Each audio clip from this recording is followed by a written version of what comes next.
ব্যাংকে টাকা fixed deposit করার 1 মাসের মধ্যেই নিজের অজান্তেই টাকা উইথড্র হবার অভিযোগ করলেন গ্রাহক।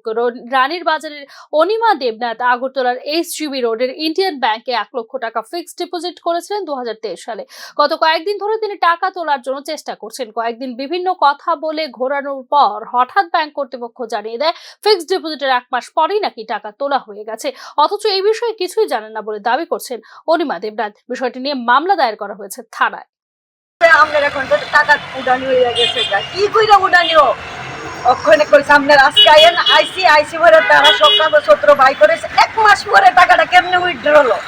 ফিক্সড টাকা 400 দিন এবং দেখেন এখন থেকে 1 মাস আগে তোলা হয়েছে।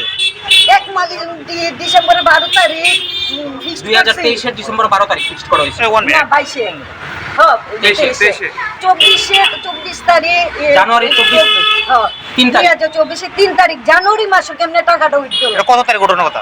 এটা 15 তারিখ ঘটনার কথা। 15 জানুয়ারি মানে ডেট হওয়ার আগেই তোলা হয়ে গেছে। 1 মাস পরে টাকাটা উইথড্র হয়ে গেছে। জমা দেওয়ার 1 মাস পরে টাকাটা উঠে দিয়েছে।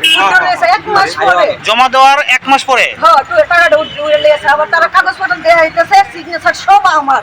অনেক কি কইরা এটা বললো, আমরা তো আইছি না। আমি ব্যাংকে আসি